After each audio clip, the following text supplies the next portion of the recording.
Okay, let's get started here. Good afternoon. Welcome to the Economic Community Development Committee meeting. Today is Monday, November, November the 8th. Excuse me, please. Yeah. Today on my left, I have Councilmember Larmer, and to my right, I have Councilmember Michaud. We're going to get started here. We have agenda. We got 6 items on our agenda today. We'll move on to roll call, which I think everybody here, so we're good to go here. And then I'm going to ask for approval for the agenda. So moved. Any discussion? All in favor, signify by saying aye. Aye. Let the record show unanimous pass. We're going to move on to item number 4, which is approval of the minutes from October 11th. I move to approve the minutes. Got a motion Second. and a second. Any discussion? All in favor, signify by saying aye. Aye. Let the record show unanimous pass. Item 5, we have A, B, and C, 3 items under 5, 5A, 5B, and 5C. We're going to start off with 5A, which is the 2021 Annual Docket Report. And Kaelene is going to come and share some knowledge with us. Hello? Okay. Shut those off. So we've got some good old stuff we do every year to bring you today. There's a little bit unique about it though, so we'll go through that. Every year we come to you with the annual docket process. As Kent City Code requires, we accept requests from the public yearly on September 1st or the first business day in September for the public to request that we review items in either our comprehensive plan or our zoning code. The docket is a combination of those requests and suggestions from city staff about what items we want to work on in the next year, but it's not comprehensive of all of the work your staff is doing. For example, one of the really big things Haley and I will be doing next year and in the upcoming couple of years is preparing for the 2024 comprehensive plan update, the one we do every 8 years. So that'll take a lot of our staff time as well. So keeping that in mind, we're kind of looking at what's being proposed on the docket and whether or not to include it in the work plan. So you have a copy of the docket. I'll go over at a high level kind of which things are ones that we're putting on there. We have some carryovers from past years on the docket. Down at the bottom, we haven't yet got to the electric vehicle ordinance, but there's been some code changes with energy code that have made us kind of want to halt on that until that happens. And then also some code changes related to KHOP and House Bill 1923 that we have not yet completed or started on. Those we're also waiting for after legislative session, so those shall be on next year's work plan. One of the other things is a housekeeping amendment, which we do these quite frequently. We've noticed in KHOP that some of the items we identified we could do in a housekeeping amendment. They're just things that are maybe not so clear about the code or some tweaks we can make. So that's on the work plan, or suggested to be on the work plan for next year as well. And then we received 3 timely requests from the public. You'll notice there's only 2 on there, and I'll explain why.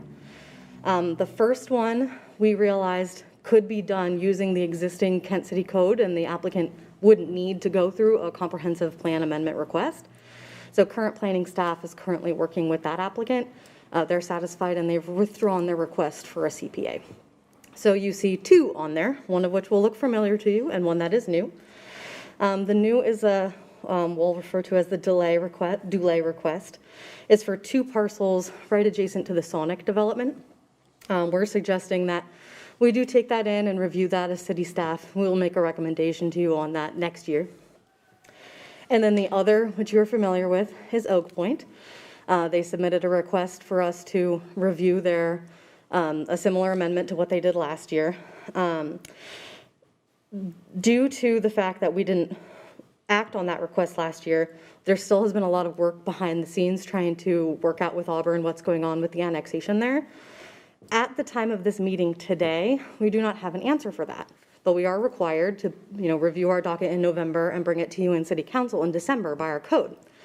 So what is happening is there's a meeting scheduled tomorrow with the mayor and other city staff from Auburn and our staff to kind of put a little bit more button in this issue about whether or not there'll be annexation. So our recommendation as city staff is going to be dependent on the outcome of that meeting. If we're going to annex if that will be annexed to Auburn, then we will not suggest moving forward with that comp plan amendment. And if not, then that might change our approach. So what we would normally do in our meeting today is we'd ask you to make a recommendation to move it forward to the consent calendar, but what we're actually doing is asking you to review it and move it forward to other business. And ideally, not ideally, but by the time that meeting happens, we will have had some more guidance from Auburn and we'll have a more concrete recommendation for you of whether or not we're going to move forward with it on the work plan or not, as a suggestion from staff. So I have some backup here from Kurt and Matt if you have any other questions about Oak Point specifically. But beyond that, that is your docket for next year. So I might have, you say 3. I know you say Oak Point, Dulé, and what's the third The other one was withdrawn. So Oh, was withdrawn. Oh, okay, gotcha. Okay, good. Okay, I think with the Oak Point one, and this is just my opinion, we had a lot of discussion on this here, right? And I think there's a lot of things I will hope get put in place and I's dotted and the T crossed before they come back to the council, right? Because we put a lot of energy in this here, good energy, but at the end of the day, Auburn and the city need to have some resolution, I will hope, before it come back to us. So I don't know, any comment, I'm going to call on you. Anything that you want to add to that, Councilman Lumber? No, I agree. I think, the outcome of the meeting between the two cities is going to be, critical to our next discussion as a council. And I just want to clarify, so by approving this tonight, we're approving the whole docket to go to other business? Okay, just wanted to make sure we knew what the action was, so. and instead of piecemealing it out, we just asked to move Right. the whole thing, because Okay. there are others that we, of course, could likely move forward, but we'll just move the whole thing as one item. Okay, great. And Councilmember Shaw, anything you want to add? I'm good. Okay, good. Thank you, appreciate that. So that's, we'll just go ahead and ask for a motion on 5A. Chair, I move, oops, I'm back up a page here. I move to approve the staff recommendation to move forward to the city council, the 2021 annual docket, moving it to other business. Okay, Second? motion is second, discussion. Seeing none, all in favor signify by saying aye. Aye. All opposed, let the record show unanimous pass. Thank you. Kaelene, thank you. We'll move on to item 5B, appointment to the Lodging Tax Advisory Committee, and Michelle Wilmot. Good afternoon, Councilmember Boyce, council members, Michelle Wilmot, Economic Development Manager, but I'm also staff to Kent's Lodging Tax Advisory Committee. And just as a recap, our hospitality businesses in Kent, including hotels, motels, bed and breakfasts, campgrounds, et cetera, collect taxes on every overnight stay here in the city. And these revenues are to be used for business and leisure travel tourism purposes, as far as marketing and promotion of our community to draw visitors back here. State law requires that the committee membership be equal amongst people that are eligible to use those tax dollars, as well as the hoteliers that actually supply the tax or contribute to the tax. So we are, with the new rules put in place by the City Council and the term limits we have coming up, Kent's Lodging Tax Committee is going to look a lot different. We have had some openings on our committee for a while. In fact, we've had a couple of openings for hoteliers and then also 2 openings for those that are eligible to spend those tax dollars, typically nonprofit organizations. And over the last year, it's been particularly tough because with our hospitality businesses being really hit hard during the pandemic, we haven't even hardly had any meetings because we haven't had the funds to discuss grants or grant opportunities. We suspended those when the pandemic hit. We did get together just last month to sort of level set and take a look at where we were at budget-wise moving into 2022. And multiple members are expiring off of our committee. The first one being Gala Haas, who is the executive director of the Kent Downtown Partnership. She actually hasn't served a full, complete term. She took over when her predecessor, Barbara Smith, retired. So she came on in 2019 and is absolutely eligible under the council's new rules to serve. She expressed her interest in continuing to serve on the committee, and the rest of the Lodging Tax Committee members suggested that we bring this to you all for your consideration.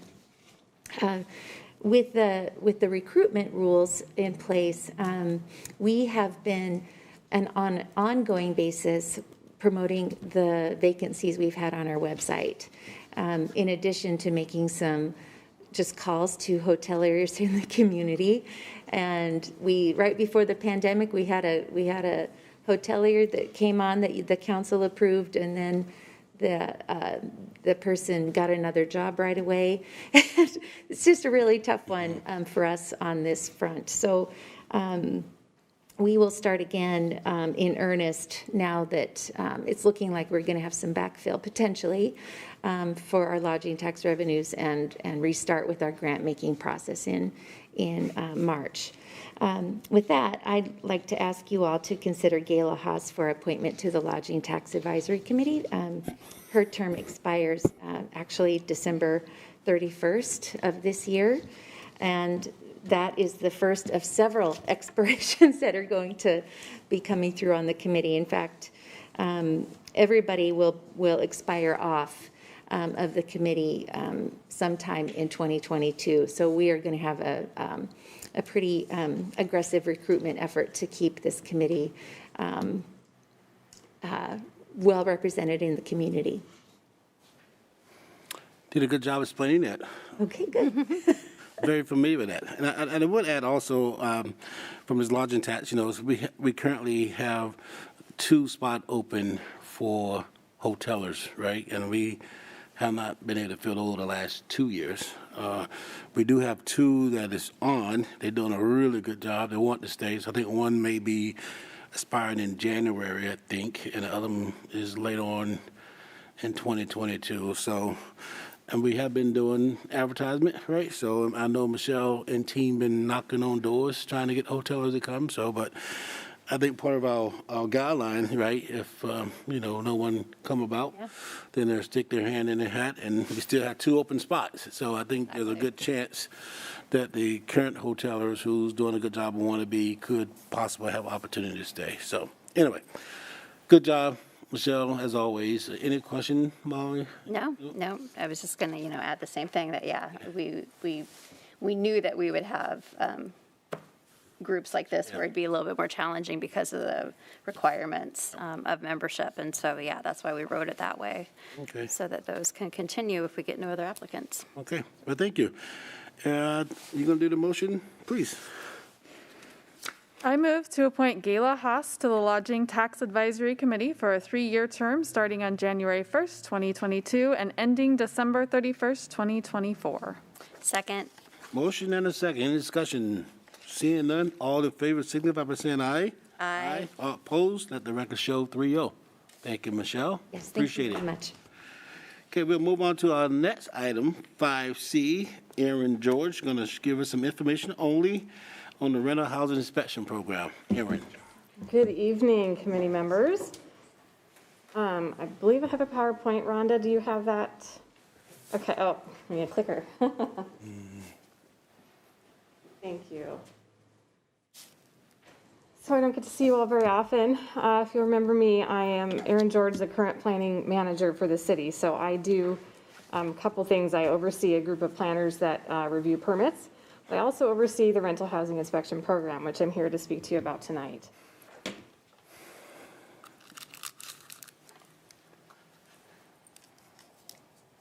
Okay, so if you'll recall, this program was created several years ago in 2018, and I want to just take a step back for a second to just talk about creating that program really quick, because it's been a while since we talked about it. So we heard from tenants that there were some concerns with living conditions out there, and we were concerned about that, so we looked into it, and we partnered with a number of community groups, which you can see there on the screen, as well as FutureWise. And we conducted 5 advisory meetings and 3 community forums. We had over 100 participants and translators involved. We offered food and childcare to make it easier for people to attend. And we heard a lot of feedback in terms of exactly what issues they were dealing with in their residences in their rental units. A lot of concerning things that we heard, which I will go into on the next slide.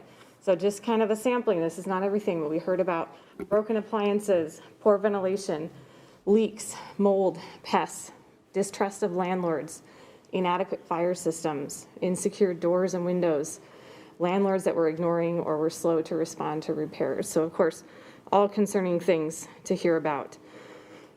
So we also looked into some other programs. There were a few in existence. Tukwila and Bellingham were a couple of the first ones, as well as Lakewood, and conducted a lot of research. And then we put together an ordinance, which we brought to City Council for adoption in March of 2018.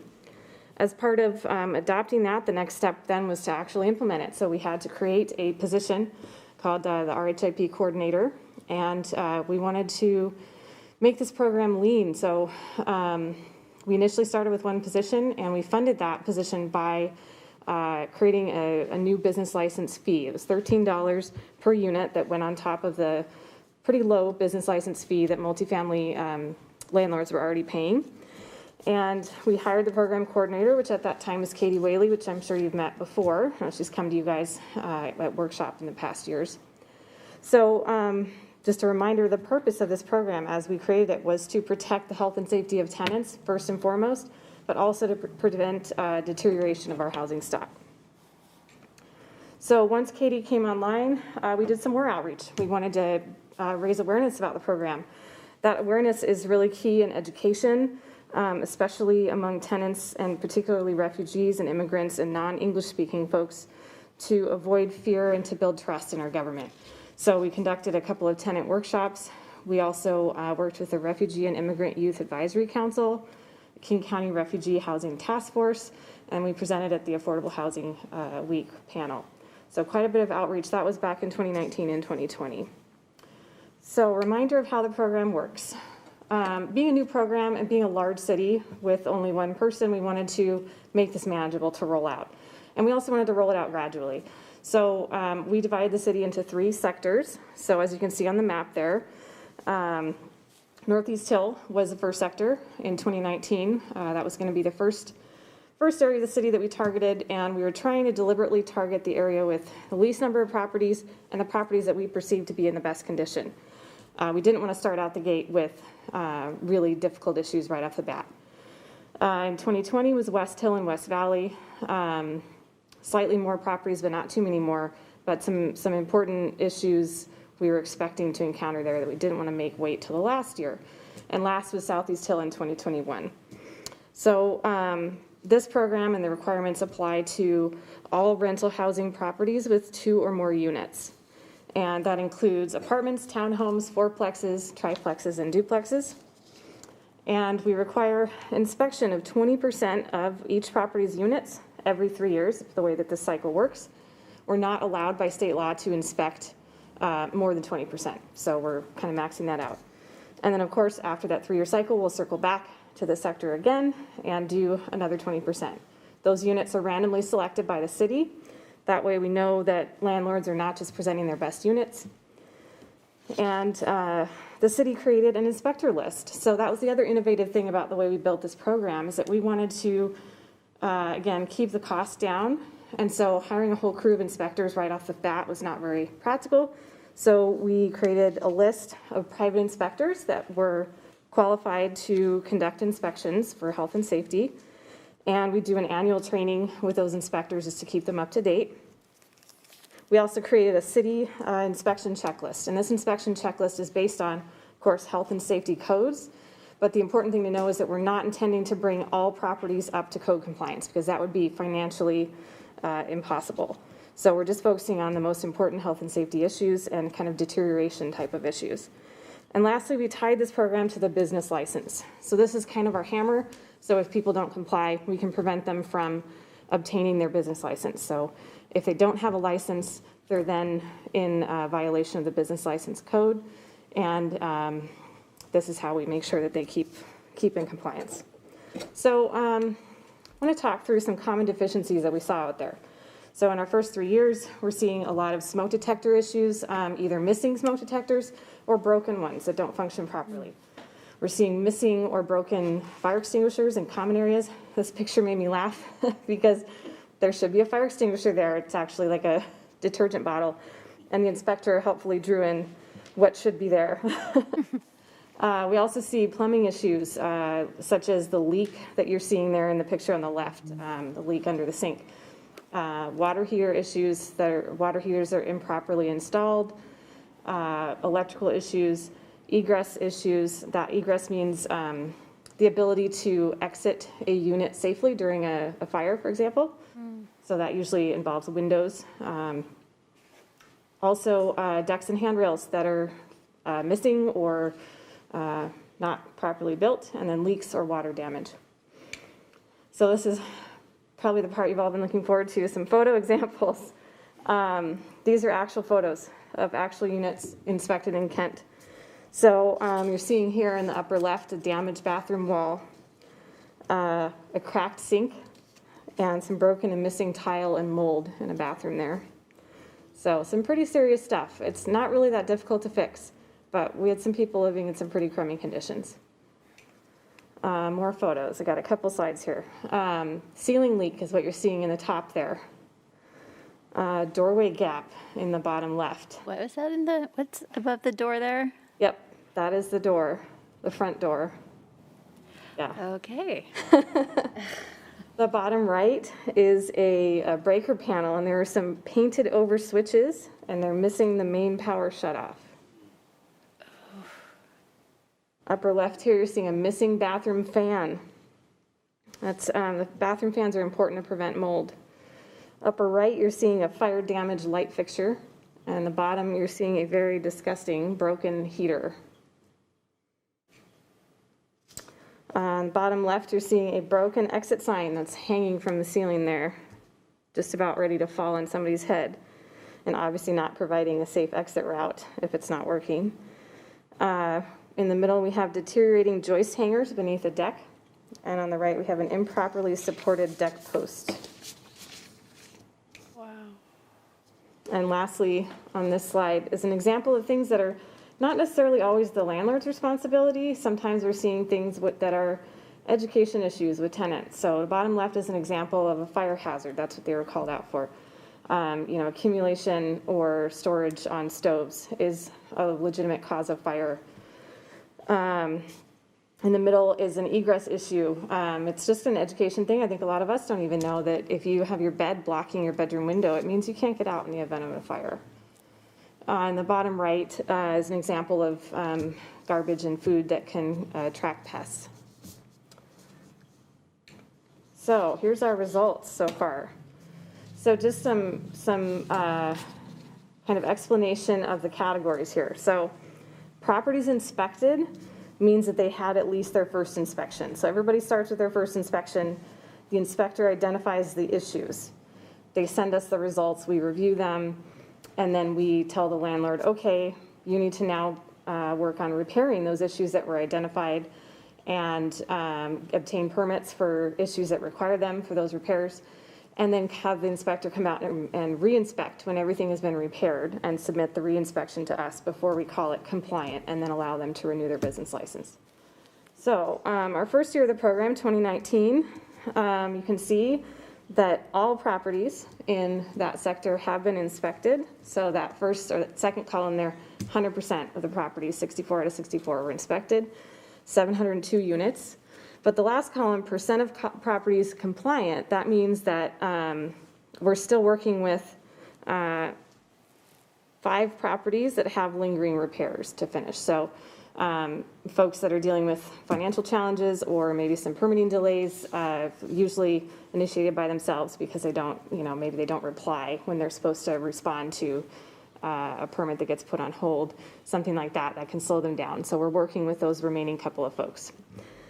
2020, our second year, which is West Hill and Valley, 98%. So all but one of those 68 properties have been inspected.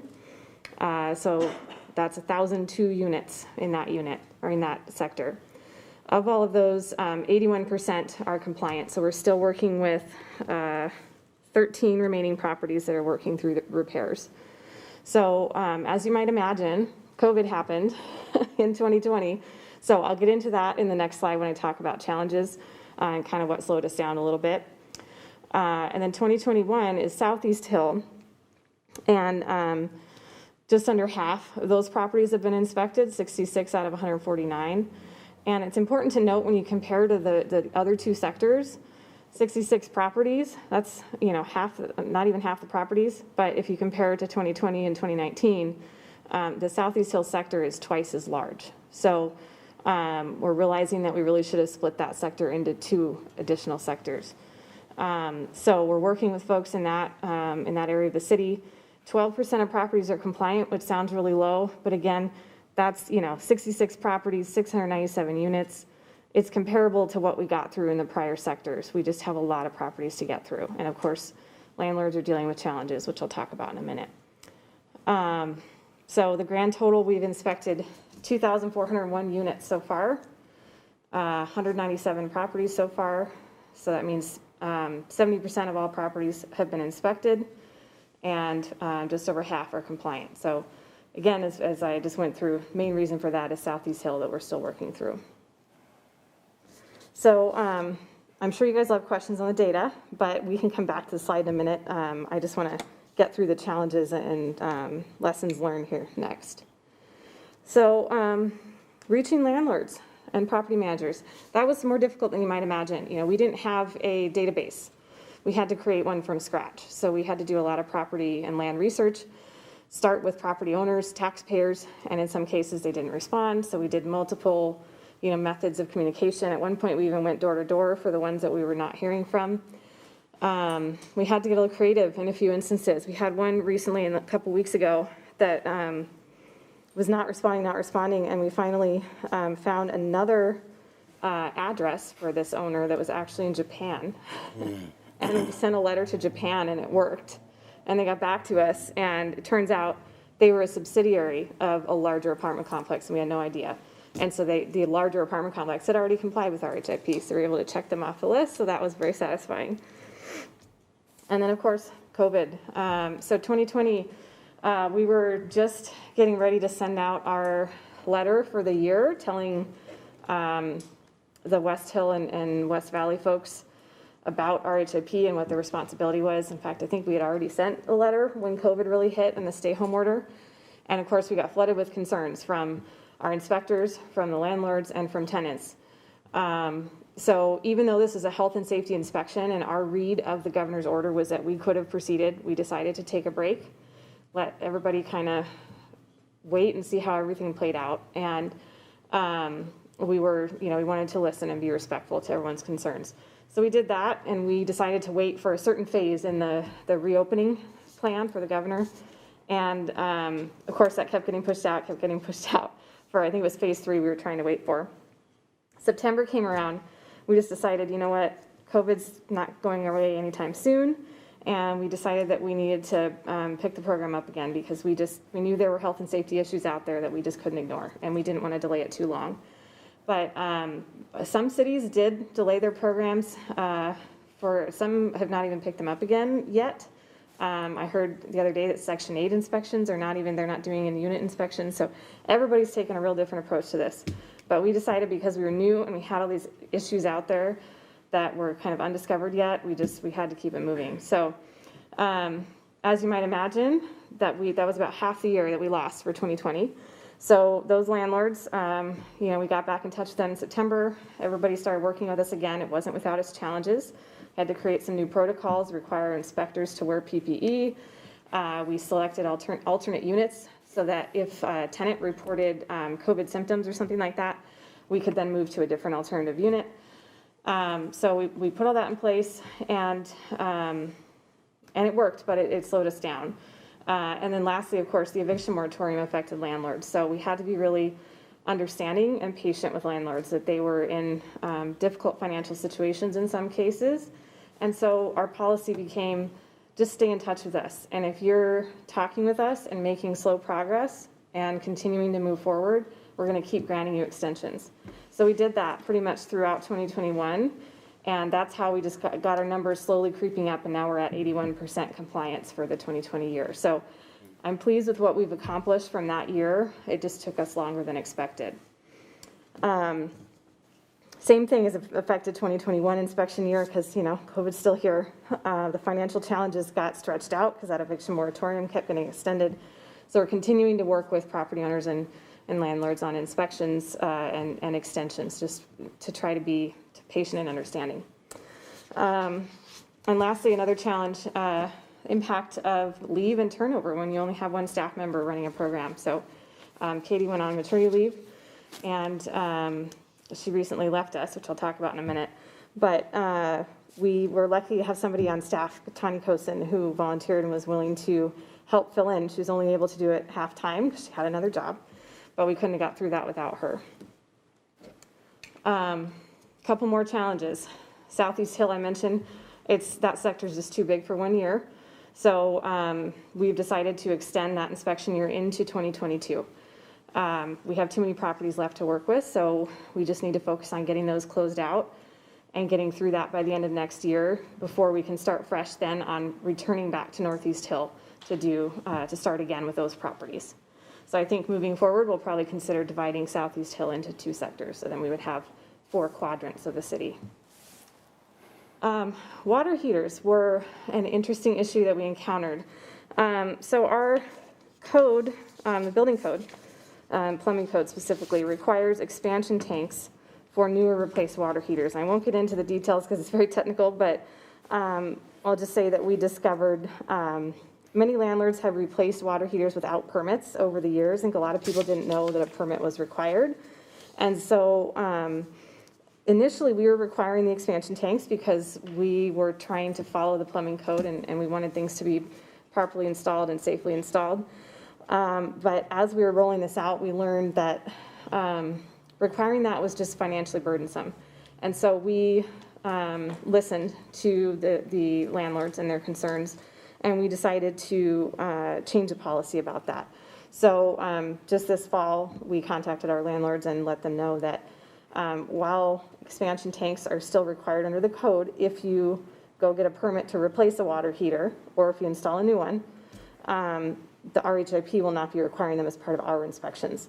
So it's just what our inspectors will be checking for is seismic straps, make sure the water heater doesn't tip over in an earthquake, and then the proper valves. So the temperature and pressure relief valve needs to be properly plumbed. So those are easier to address and not quite as expensive as adding expansion tanks, because those take up space in some cases, and sometimes people don't have enough room if it's like under a cabinet or something. So we got really good feedback from the landlords about that. They were very pleased that we listened. And lastly, as I mentioned, the coordinator position, having one person, has been a challenge, and then that has been a uniquely challenging role. We've learned as it's taken shape, it's not just a program coordinator, they're part administrator, part technician. They have to delve into building code. They're part community organizer, doing the outreach we talked about, enforcing the code. And then lastly, they're a little bit of a social worker. So tenants tend to give us a call when they have concerns, and it's understandable. You look on the website, you see the word rental housing, it seems like the right place to call. And so we get a lot of phone calls from people who are dealing with landlord-tenant issues, eviction concerns, things like that. And we do our best to help them. We have a lot of resources on our website, and we connect them to anything we can. So if they're dealing with eviction issues, we send them to some free legal resources. We do everything we can to help. If they're reporting concerns in their unit and it's their complex is not in the inspection cycle that year, we will forward them to code enforcement and make sure that those issues are being addressed. So very interesting, complex program that has been quite fascinating to roll out. So positive outcomes of all this. We have made thousands of health and safety repairs in the first 3 years. We've helped hundreds of tenants who call us for various reasons. And we've also increased business license compliance and revenues. I think there were a lot of landlords out there that really didn't realize that they needed a business license to operate a rental property. So anytime we discovered those, we made them aware of the requirement, then came into the city and they got into compliance. So that's kind of an unexpected positive outcome.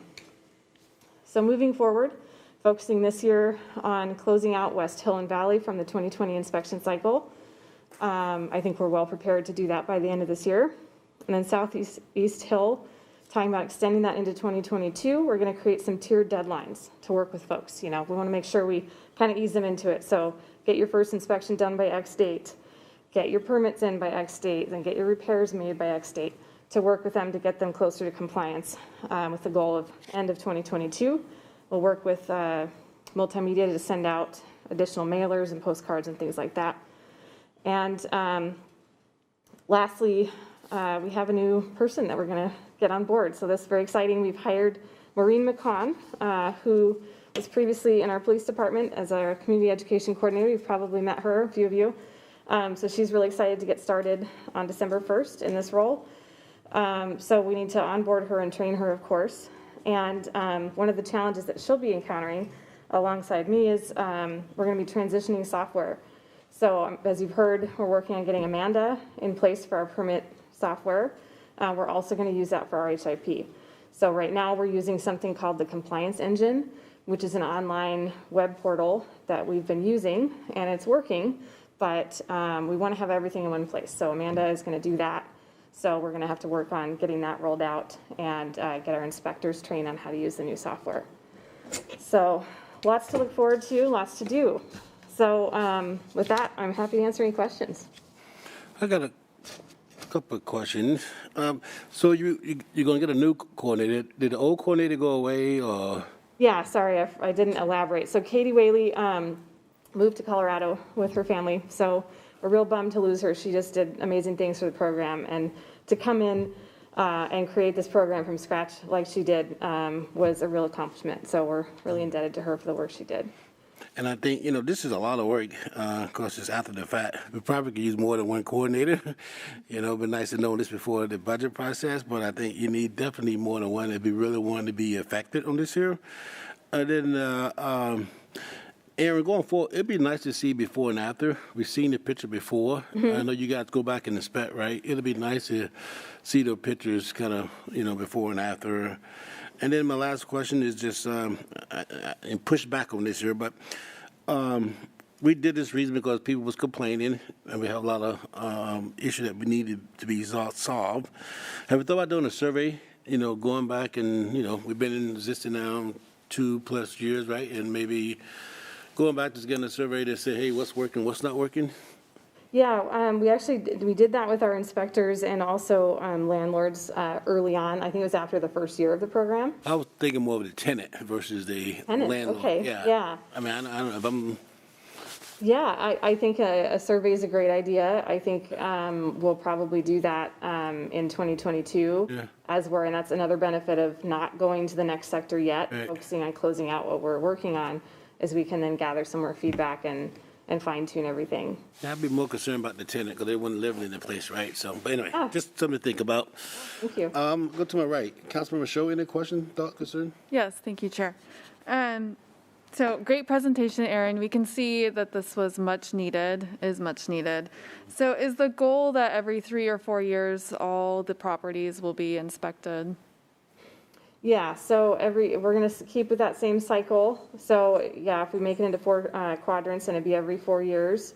And we do a different 20% of the units every time. So yeah, eventually we'll reach every unit, but it just takes time, on that cycle. Okay, great, thanks. Councilmember Lummer, any thoughts, concerns? Yeah, so, I understand this is tied to our business license. Do we license single-family rentals in the city? We do not. So the business license code only applies to 2 units or more being rented. Okay, Yeah. and that's why it's, okay.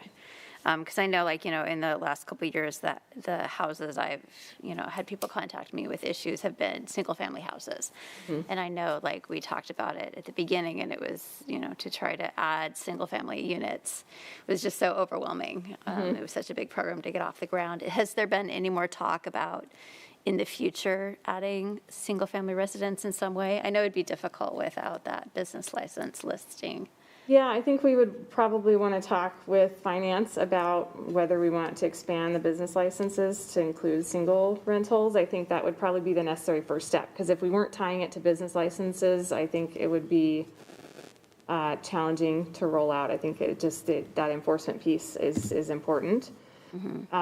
So that would be the first step, and then also, you know, as Councilmember Boyce mentioned, the staffing is the next important thing. So Yeah. I think it's assumed that we would eventually expand to other housing types if we saw the need, but I think with time and more staff would be the essential thing. So I think the assumption moving forward is that as we keep returning to the properties, there's going to be fewer and fewer issues, and so it should be less workload going forward. So adding another property type later on is feasible. I was wondering too, like we could Fingering even over here. maybe even consider like time boxing it to, you know, homes of a certain age, because it's definitely like the older housing stock that I've heard some concerns about, so. Sure. Kurt, you got some thoughts? Yeah, sorry. That's good. I guess I didn't want it to go without a little bit of comment. She's too humble to say it, but, you know, Erin tilting up this program back really 2017, 18, when council started envisioning a solution to a need that we didn't have. You know, we looked at a few other jurisdictions and interviewed the staff that they had, and I think there were, every city that we sat down with had at least 3 people sitting in it and doing the program. Against 34 square miles, we're a much larger city than the cities that we interviewed with. But I also understand, you know, we have our own fiscal constraints here. The big thing that council wanted to see was really, you know, establishing a floor. And, you know, we looked at some crummy pictures, and the reality is it's a life safety issue. And so those are the things that we had to focus on when you establish a floor are going to be life safety matters. Mold, fire, hot water is, you know, a must. That's kind of the way we designed the program. And again, Erin's staff, I mean, tilted up literally in some cases this program from the ground up, and kind of we're off to the races and running. Things like COVID, and Erin did a great job explaining all the kind of complicating variables that came in. I think the big one that we haven't talked about here this afternoon that was really a piece of it and kind of dictated some of the moving bits and parts that we have as a part of this program, we did talk to council about back in 2018, you know, where we have establishing a floor for life safety measures has a potential, but a real offset where you could raise the price of housing. So, I mean, if you just step back from the program, you know, 10,000 feet or miles away, you start making everything fabulous, that means that the price is going up. So what we tried to do with the program is a balancing act where we establish that minimum, the life safety minimum, where anywhere staff could, you know, turn a dial to still acknowledge the fact that we're not trying to price out those on the kind of the, just for a moment, think of the lowest rung of that pricing ladder in the rental market. We have done that, and she's done a fabulous, Erin, with the program, you know, through Katie and Tanya and others, where we're looking at the water heater example is a wonderful, like real life example of that. If you just open the code, a literal read of the code says if then. Put a new water heater in, you put in an expansion tank. Expansion tank is that little tiny tank that sits above the big water heater. That's the modernization of code that we deal with on a daily basis in our office. Direct application to this program will bump that scale on the wrong end of what we agreed to with council, where we're trying to establish a minimum life safety floor and not accelerate the pricing out of tenants. And so, you know, our staff was great kind of coming up with that solution of still making it safe. For instance, my house, I don't have an expansion tank. I still have the old style PRV or relief valve at the bottom that has appropriate conduit and it's piped outside the house. Old school, still safe, and that's what the kind of more direct to efficiency / life safety floor that we want to establish in this program. I guess I just wanted to mention that we're asking a lot out of that program with one staffer doing it. And again, Mr. Chair, your comment about the budget cycle, yeah, of course, you know, she's nice, but she came into my office right away and was like, hey, you know, do this. My challenge, of course, was the mid-year budget cycle we just went through is not to add, you know, new positions, basically. That's kind of the edict that we have established. hey, don't be super surprised if you see a request for a staff at the beginning of our annual budget process, where we have in my opinion, a very successful program that we have successfully kind of balanced out the council's desires for establishing that floor while not pricing individuals out of our marketplace. I'm really proud of the program. It's going to take more to keep it going. Erin mentioned one variable, splitting segment 3 into 2. Yep, that's one permutation. Another might be resources. You know, if we just keep it in place, because then it keeps the cycle in check of every 3 years, rotating throughout our 34 square miles of residential units. If we had a little bit more resource, we could just keep the same segment. We would just have more, more horsepower doing the work. So there's a ton of options going forward. I don't want to commit to anything now, but just it's likely you guys could expect something coming as a request out of my shop. Thanks. I just wanted to kind of get those in there and give kudos. Appreciate it. We know Erin have a tendency to downplay her work. We already know that. So, hey, any other question for Erin? Yeah. Okay. I would like to, if possible, Kurt and team, this copy of this presentation, can you put a copy of this in each one of the council box? 'Cause I know they all have been really concerned and motivated about this particular program. I think if you could put a copy of this here in their box, so to show the good work. They may be watching, but I doubt it. But at least we'll put it in their box and they get a chance to see it. Yeah. Okay? Especially those pictures. Yeah. Yeah. Especially the pictures. Yeah. Okay. Thank you. Erin, excellent job. Thank you so much. That is all we have. On the next item, have is adjournment. So if we don't have any question, I move that we adjourn this meeting. Thank you very much. Good job, Kurt and team.